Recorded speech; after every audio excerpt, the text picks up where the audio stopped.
You've been all over the place, and you were at your alma mater, Tennessee. Was it last week?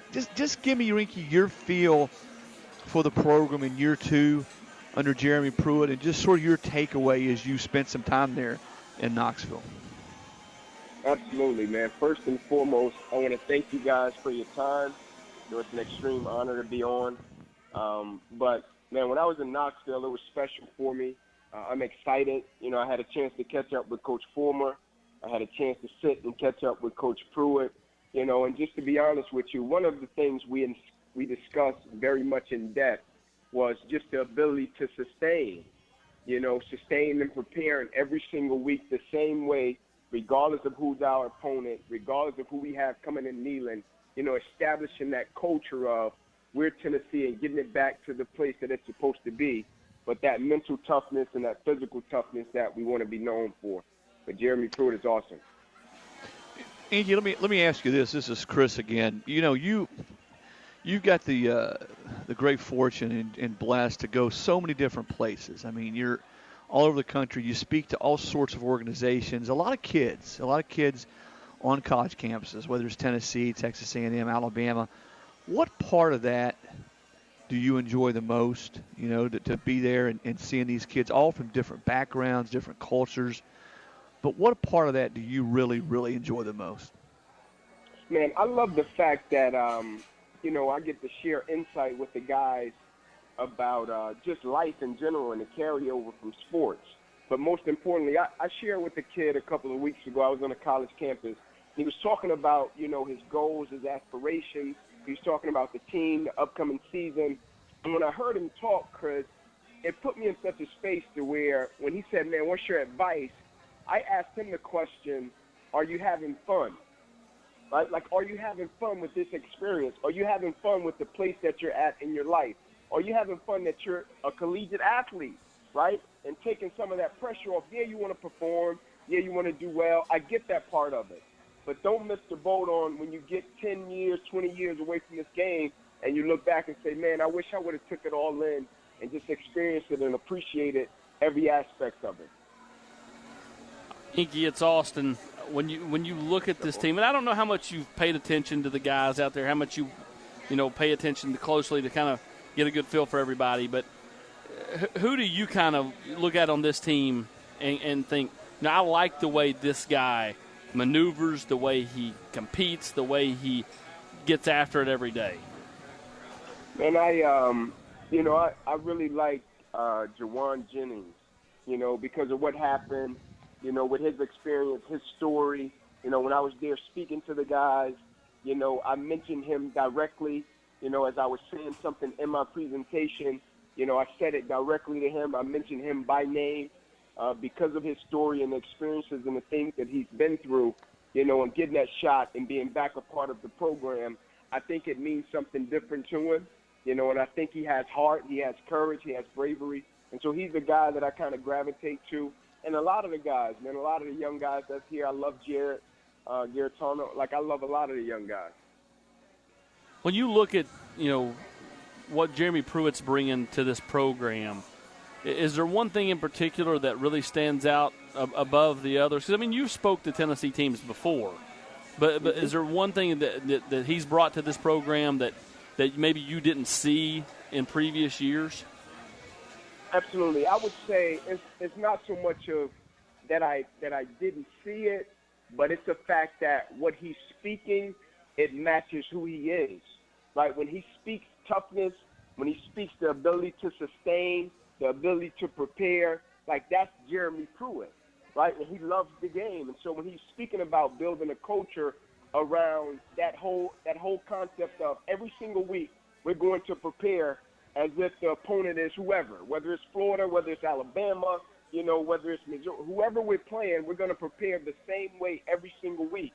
And we're trying to build a culture of mental toughness and physical toughness and the ability to sustain when we hit adversity and opposition and not allowing external factors to affect the way that we do our thing.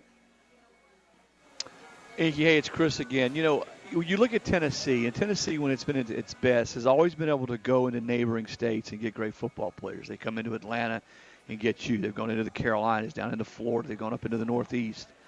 As you travel around and speak to all these different, some of the top programs in the country, what's key to be able to do that? And Jeremy's got a good recruiting staff, but to be able to go in and get kids from other states to come, and oftentimes fly over 3, 4, 5 colleges to come to Tennessee, in your travels and your experience, what's key to do that?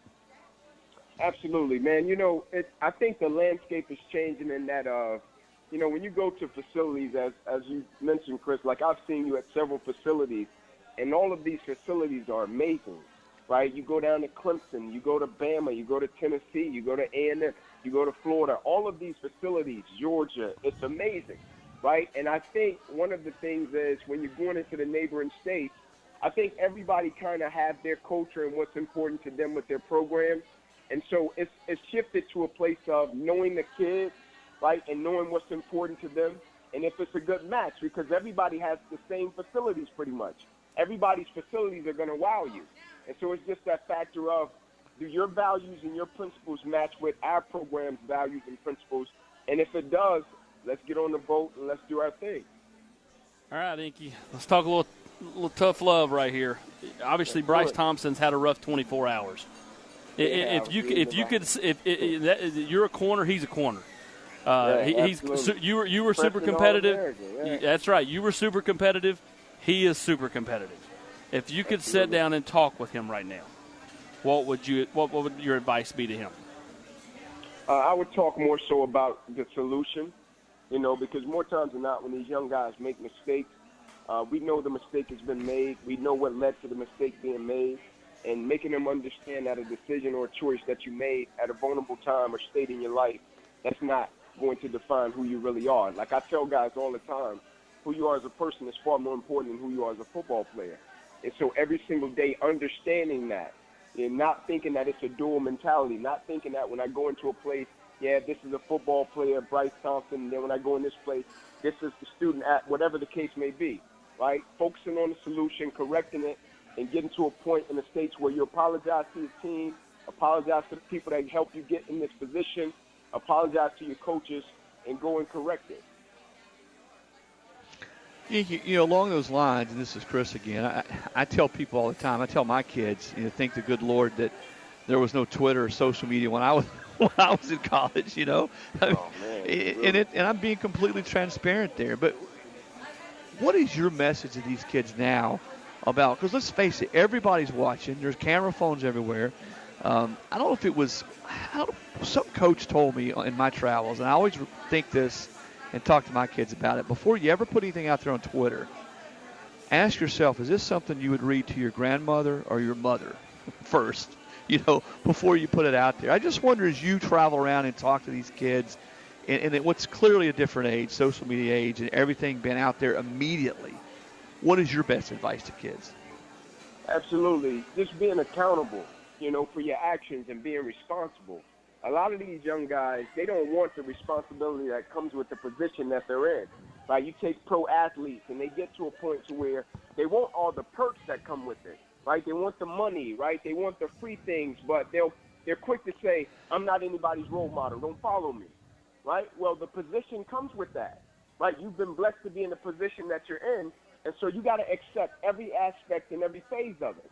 And so even like we're talking to Bryce, right, telling him, being accountable for your actions, being responsible for that, right? It's a lot easier to own up to your actions, face it, and then deal with the solution than to try to run from it, not face it and not want the things that come with it. And so just being accountable and responsible and understanding that you represent something that's a lot greater than yourself. Inky, let's switch gears. Eric Berry, one of your good buddies, without a team right now, as he tries to get healthy. Just have you spoke with EB lately, and just kind of give the fans kind of a feel for how he's itching to get back and get back out there on a playoff type team. Yeah, he is healthy. He is good to go. He's just trying to find a situation that best fits him. He's very much so still in love with the game of football. As we all know, great athlete, past couple of years. It's been a little tough stint for him because of his passion for the game. But he's very much so healthy, and he's going to play some amazing football. I just can't wait to see when he makes his decision. Hey, Inky, it's Chris again. When you come back to campus, Tennessee, and I know you try to get back as often as you can, you know, when you're not jet setting or in airports, you're probably like me this time of year. You see a lot of rental cars and airports and, Right. and hotels. But when you get back to campus and sort of see, you know, how things have changed, you know, not just on campus, but Coach Fulmer, now the AD, administration's changed, Jeremy's in. There's been a lot of, he's documented a ton of head football coaches there over the last decade or so. What has been the constant, though? What has remained the constant in your mind about the University of Tennessee? Man, I was telling a guy this when I was there a few weeks ago, was just the tradition. You know, I never got the chance to really experience the tradition as an athlete, like when I played. When my career was over, I'll never forget one day I said, man, I want to take it all in, right? I want to see, you know, Ball Navy. I want to go to the tailgates, right? I want to be outside and watch the tea come through. Just as a supporter, I want to sit in the stands, and I'll never forget that experience was amazing, right? And so no matter how many new buildings come up on campus, no matter how the facility improves, that tradition is going to be there, and that tradition is strong. That's what makes me so passionate about the University of Tennessee. It isn't just that I played at the University of Tennessee. It's the tradition, the love, and support. It never changed. Inky, it's Austin again. This is a fun type question. If you could, I need you to pick one of the three: Max, Frage, or Hawk. Oh, man, that's hard. Oh, man, that is hard. And I love all of them, man. That is so hard. But I would have to say the one that I was closest to, and I was close with all of them, but the one that I'm probably the closest to is Frage. But once again, I love all of them, man. They're awesome, man. Who works the hardest, Inky? Which of the three works the hardest? I don't know, man. Them guys are big time. I think they got some guys up under them now. You know, they're big time, but all of them. Let me tell you how big time they are. You'll appreciate this. I remember talking to our buddy Lane Kiffin recently, and he was talking about getting the job in 2009. He's flying in, and he gets a message. And I guess it's from Peyton or somebody, and he's thinking, oh, gosh, he's going to ask me to keep this person, that person. The message was, whatever you do, Frage. Yeah. take care of Frage, Max, and Hawk. I mean, that's how revered those three are there on campus, you know. I'll tell you something funny. He said it in the meeting, right? He said it in the staff meeting, right? It was hilarious, man. Yep. Well, listen, man, we really appreciate you taking some time, my friend, and you keep spreading the light. I mean, it's such an honor to call you a friend, and when we do run into each other on the road, it's always awesome. And I know, having been with you at certain places, and to watch those kids, whether it's A&M or Tennessee or Alabama, wherever, to watch them watch you with wonder and hear you tell your story and the way you inspire, Inky, brother, you keep it up. And do me, I'm going to ask you for one favor before we get you out of here. When you get back in town, I need you to talk to our good friend Jason Swain and get Jason to once and for all pick up a tab when we go to lunch. He never wants to bring out his credit card, Inky. Tell him he got it, man. Jay got it. He can do that. Well, listen, man, we really do appreciate it, and look forward to seeing you soon. And thanks so much for spending some time with us tonight on The Nation, Inky. Absolutely. Austin and Chris, thank you guys so much. It was a pleasure. Appreciate it, Inky.